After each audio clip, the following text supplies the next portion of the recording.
हे student, welcome once again. बच्चों, आज की इस वाली वीडियो में हम लोग एक्सरसाइज 7.4 का जो 7th नंबर का क्वेश्चन है इसे सॉल्व करना सीखेंगे। ये भी देखो सिमिलर है क्वेश्चन नंबर 6 की तरह ही, बस थोड़ा सा एक अलग करके आपको पूछा गया है कि क्या ये दो फ्रैक्शंस आपस में इक्वल है। तो मैंने आपको बताया है ना, फ्रैक्शन को कंपेयर कैसे किया जाता है। क्वेश्चन नंबर 4 में भी सीखा आपने, 5 में भी सीखा, 6 में मैंने बताया कि कैसे हम उसको लोवेस्ट टर्म पे यानी कि सिंपलेस्ट फॉर्म में करते हैं, वैसे यहाँ पर भी करना है। तो देखो दो तरीका होता है, कभी भी दो फ्रैक्शन है ना उसको आपस में कंपेयर करने के दो मेथड्स होते हैं। पहला मेथड क्या होता है कि आप उसको डिनोमिनेटर को सेम बना दो, डिनोमिनेटर या न्यूमिनेटर दोनों में से किसी भी एक को आप सेम बना दो। सेम बनाने का मतलब क्या है कि जो उसकी वैल्यूज़ है ना उसमें किसी ऐसे नंबर का मल्टीप्लाई करो ताकि दोनों जो डिनोमिनेटर हों वो क्या हो जाए, सेम हो जाए। मैं आपको कॉपी में समझाऊंगा तब आपको अच्छे समझ में आएगा, फिलहाल ऐसे ओरली समझो।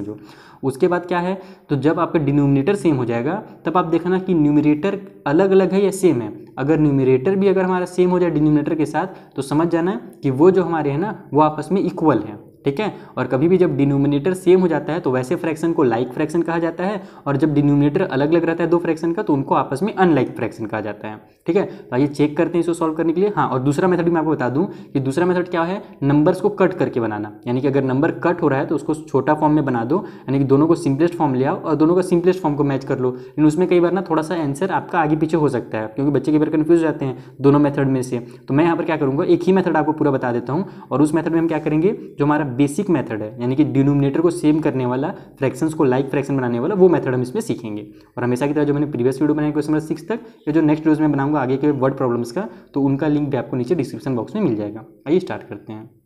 तो देखो सबसे पहले तो आप इस तरीके से लिख लेना कि गिवन फ्रैक्शंस, हमें जो फ्रैक्शंस दिए गए हैं, तो पहले वाले क्वेश्चन में 5/9 और 4/5 है। तो अब डिनोमिनेटर को सेम करने का मतलब क्या है ना कि आप इसका एलसीएम ले लो। सेम करने का सबसे सिंपल तरीका यही है कि आप दोनों नंबर्स का एलसीएम ले लो और उसके बाद उसको सेम करो। तो हम लोग यहाँ पर साइड में एलसीएम ले लेंगे, ठीक है। एलसीएम किसका किसका, 9 और 5 का। तो यहाँ पर हमारे पास 9 है जो 3 के टेबल में आता है, तो 3 3 जा 9 हो गया, 5 उतर जाएगा।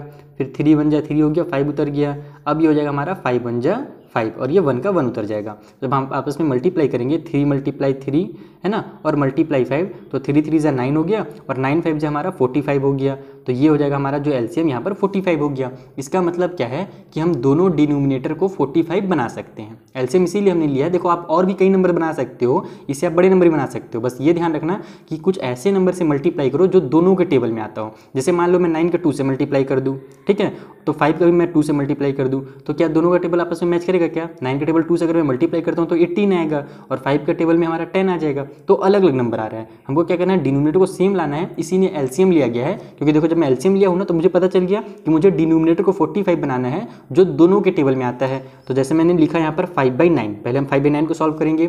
तो जो 9 है उसको 45 बनाने के लिए हमको कितने से मल्टीप्लाई करना पड़ेगा, तो 9 में हम 5 का मल्टीप्लाई करेंगे तब जाकर के हमारा 45 बनेगा। तो रूल ये है कि जितना का आप डिनोमिनेटर में मल्टीप्लाई करते हो उतने ही का आपको न्यूमरेटर में मल्टीप्लाई करना पड़ेगा, तभी आपका बैलेंस बना रहेगा। तो ऊपर हमारा 5 5 जा 25 हो गया, और नीचे हमारा 9 5 जा 45 हो गया, ठीक है। अब करेंगे हम इसको सॉल्व। तो हमारे पास है 4/5, तो 5 को हम लोग को 45 बनाना है, नीचे वाला को ही हम लोग को लेना है, क्योंकि हमने 9 और 5 जो कि हमारा डिनोमिनेटर था उसका एलसीएम लिया था, ठीक है। तो अब यहाँ पर हमको इसको 45 बनाने के लिए क्या करना पड़ेगा, 9 से मल्टीप्लाई करना पड़ेगा। तो 5 × 9, और ऊपर भी फिर हमको 9 से मल्टीप्लाई करना पड़ेगा, बिकॉज ये रूल है। तो ऊपर हमारा 9 4 जा 36 हो गया, और नीचे हमारा 45 आ गया। तो अब देखो दोनों का डिनोमिनेटर तो सेम हो गया है, लेकिन न्यूमिनेटर अभी भी क्या है, अलग अलग है। तो यहाँ पर आप लिखोगे इस तरीके से कि 25/45 इज नॉट इक्वल टू, देखो इक्वल लगाना और इसको कट कर देना, इसका मतलब होता है नॉट इक्वल टू 36/45। ये दोनों आपस में इक्वल नहीं है। सो हमारा जो 5/9 और ये जो हमको दिया हुआ है ना 4/5, ये भी इक्वल नहीं होगा। ऐसे इसको सॉल्व किया जाता है, ठीक है। इस तरीके से पहले चेक कर लेना कि डिनोमिनेटर सेम करने के बाद न्यूमरेटर भी सेम हुआ कि नहीं हुआ। अगर नहीं होगा तो इक्वल नहीं है। आ जाओ अगला जो क्वेश्चन है उनको भी जल्दी सॉल्व करें अब। तो देखो जो बी वाला नंबर है वहाँ पर हमें कितना दिया हुआ है, 9/16 और 5/9 दिया हुआ है। तो यहाँ पर हमारे पास डिनोमिनेटर फिर से अलग अलग है, तो हम क्या करेंगे, इन दोनों का एलसीएम ले लेंगे। और कभी भी अगर दो को प्राइम नंबर्स हैं, ठीक है, तो उनका जो एलसीएम निकलता है ना वो हमेशा उनका मल्टीप्लाई ही निकलता है। जैसे 69 जा कितना होता है हमारा, 144 होता है ना। देखना कि मैं इसका एलसीएम लूँगा साइड में 16 और 9 का, तो 144 ही आना चाहिए, क्योंकि ये हमारा एक तरह कह लो आप ट्रिक है या रूल है। मैंने RS सवाल की किताबें बच्चों को पढ़ाया भी है ये चीज़ को, शायद आपके बुक में आएगा तो वहाँ पर भी आपको पढ़ा दूंगा मैं।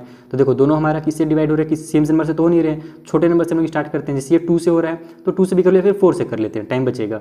4 4 जा हो गया 16, ये 9 उतर गया, ठीक है। फिर ये हो जाएगा हमारा 4 4 जा 1, फिर ये 9 उतर गया। अब 3 से कर लेंगे, ये 1 उतर गया, 3 3 जा 9, फिर 3 से कर लेंगे, 3 1 जा 3। वैसे तो छोटे नंबर से स्टार्ट किया जाता है 2 से ही, लेकिन आप बड़े नंबर से भी स्टार्ट करके इसको जल्दी से सॉल्व कर सकते हो। तो देखो हमारा मल्टीप्लाई हो जाएगा 4 × 4 × 3 × 3, तो 4 4 जा 16 है ना, 16 3 जा फिर हमारा कितना हो जाएगा, आप रुक जाए एक सेकेंड, 4 4 जा 16, 16 3 जा हमारा 48, और फिर 48 का आप 3 से मल्टीप्लाई करोगे तो 144 ही आ जाएगा। इसलिए मैंने आपको पहले ही बताया कि हमारा जो मल्टीप्लाई होता है ना, जो कभी भी डिनोमिनेटर अगर को प्राइम नंबर है तो उनका जो हमारा आपस में मल्टीप्लाई होगा वही उसका एलसीएम भी निकलेगा। तो यहाँ पर एलसीएम कितना निकल गया हमारा 144 निकल गया। तो अब यहाँ पर आपको क्या करना है, डिनोमिनेटर को 144 बनाना है। तो 9/16 है, तो 16 को 144 बनाने के लिए हमको क्या करना पड़ेगा, 16 का टेबल 9 टाइम पढ़ना पड़ेगा, तब हमारा 144 बनेगा। तो ऊपर हम लोग क्या करेंगे, 9 से मल्टीप्लाई कर देंगे, तो ऊपर हमारा 81 आ जाएगा और नीचे हमारा 144 आ जाएगा। सेम उसी तरीके से हमारे पास जो 5/9 है इसको भी करना है। तो 5/9, तो 9 को फिर से हम लोग को 144 बनाने के क्या बनाना पड़ेगा, तो 1 यहाँ पर 16 से मल्टीप्लाई करना पड़ेगा। जैसे 69 जा होता है वैसे 9 16 जा भी 144 होता है। तो यहाँ पर जब हम 16 से मल्टीप्लाई कर रहे हैं तो ऊपर भी हमको 16 से मल्टीप्लाई करना पड़ेगा, बिकॉज ये रूल है। तो 16 5 जा हमारा कितना हो जाएगा 80 हो जाएगा, और नीचे में हमारा 69 जा 144 हो जाएगा। तो फिर से अगर आप यहाँ पर देखोगे तो दोनों इक्वल नहीं निकले हैं। तो 81 में 144 इज नॉट इक्वल टू हमारा 80 में 144, दोनों आपस में इक्वल नहीं है। तो ऐसे इसको कट कर दो। सो हमारा जो 9/16 है ना वो भी इक्वल नहीं होगा हमारा 5/9 से। ऐसे इसको भी लिख करके आपको सॉल्व कर लेना है। आइए अगला क्वेश्चन सॉल्व करें।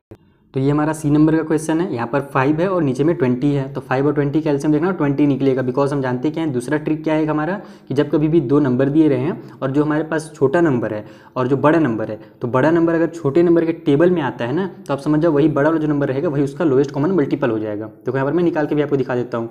5 1 जा 5 हो गया, 20 उतर गया, फिर 20 को हम लोग मान लो 5 से डिवाइड दे देते हैं तो 1 उतर गया, और 5 4 जा हो जाएगा हमारा 20। अब इसको 4 से कर देते हैं तो ये हो जाएगा 4 1 जा 4। तो यहाँ पर देखो आप, अरे यार ये ज़्यादा कैसे निकल जा रहा है, रुको कुछ गड़बड़ हो गया क्या। अच्छा हाँ, गड़बड़ ये हो गया कि मैंने यहाँ पर 5 1 जा 5 किया और इसको 5 4 जा 20 करना भूल ही गया था, तो इसीलिए मेरा गड़बड़ हो गया। फिर से कर देते हैं, देखो 5 20 है तो 5 1 जा 5 हुआ, और 5 4 जा ये हमारा 20 हो जाएगा, फिर 4 1 जा 4 हो जाएगा, तो 5 और 4 का मल्टीप्लाई होगा तो 20 आ जाएगा इसका एलसीएम। ठीक है, तो 2 ट्रिक ध्यान में रखना कि जब कभी भी आपस में को प्राइम नंबर्स रहे है ना, प्राइम नंबर और को प्राइम नंबर कंपोजिट नंबर अगर ये नहीं पता है तो आपको थोड़ा सा कंफ्यूजन हो सकता है यहाँ पर। तो ये ध्यान रखना कि को प्राइम अगर नंबर रहते हैं तो उनका जो मल्टीप्लाई होता है वही उसका एलसीएम होता है, और अगर 2 ऐसे नंबर हैं जो आपस में क्या हो, दोनों एक दूसरे के टेबल में आते हैं, जैसे 5 के टेबल में 20 आता है तो जो बड़ा वाला नंबर रहेगा वही क्या होगा, इसका एलसीएम हो जाएगा। ठीक है, यानी कि हमको डिनोमिनेटर में कितना बनाना है, 20 बनाना है। तो 4/5 है, 5 को 20 बनाने के लिए हमको क्या करना पड़ेगा, 4 से मल्टीप्लाई करना पड़ेगा। तो नीचे हम 4 से कर रहे हैं तो ऊपर भी करना पड़ेगा 4 से। तो ये हो जाएगा हमारा नीचे में 20 और ऊपर 4 4 जा 16 हो जाएगा, और ये हमारे पास पहले ही से 16/20 दिया हुआ है। इसको अगर आप चाहो तो एक बार लिख भी सकते हो कि हम लोग को नीचे तो 20 बनाना है, तो 20 बनाने के लिए हम केवल 1 से मल्टीप्लाई कर देंगे, तो 16 1 जा 16 और यहाँ पर 20 हो जाएगा। नहीं भी लिखोगे तो चलेगा क्योंकि ये पहले से 16/20 दिया हुआ है। तो देखो दोनों आपस में इक्वल हो गए ना, यहाँ पर लिखोगे 16/20 इज इक्वल टू 16/20। सो हमारा जो 4/5 है वो इक्वल हो जाएगा 16/20 के। इस तरीके से आप इसको सॉल्व करना था। ठीक है, आइए डी वाला सॉल्व करें अब। तो ये हमारा डी नंबर का क्वेश्चन है। यहाँ पर 15 और 30 है, 30 भी 15 के टेबल में आता है। तो जैसे मैंने आपको वहाँ पर ट्रिक बताया था वही ट्रिक यहाँ पर भी काम करेगा कि ये जो हमारा 30 होगा यही इसका एलसीएम हो जाएगा, क्योंकि 15 2 जा 30 होता है। तो यहाँ पर हमको क्या करना है, इसको 30 बनाना है डिनोमिनेटर में। तो 1/15 है हमारे पास, 30 बनाने के लिए हमको 2 से मल्टीप्लाई करना पड़ेगा, तो ऊपर भी हम 2 से मल्टीप्लाई कर देंगे, तो ऊपर 2 1 जा 2 आ गया, नीचे हमारा 30 आ गया, और ये पहले से ही 4/30 दिया हुआ है। तो आप ही देखो ये 2/30 आ रहा है, ये 4/30 है। तो यहाँ पर आप डायरेक्ट लिख दो कि 2/30 इज नॉट इक्वल टू 4/30, इसीलिए हमारा जो 1/15 है वो भी इक्वल नहीं होगा 4/30 के। इस तरीके से आप इसको लिख दो और आपका काम जो होगा कंप्लीट हो जाएगा। आई होप आपको अच्छे समझ में आ गया है कि कैसे आप फ्रैक्शंस को हम कंपेयर करते हैं। अब हम लोग मिलेंगे नेक्स्ट वीडियो में, जहाँ पर जो आगे के हमारे वर्ड प्रॉब्लम्स हैं उनको भी मैं आपको इसी तरीके से सिंपल फॉर्म में और जहाँ पर ट्रिक वगैरह का काम आएगा वो सब आपको डिटेल में भी समझा दूंगा। ठीक है, थैंक यू फॉर वॉचिंग।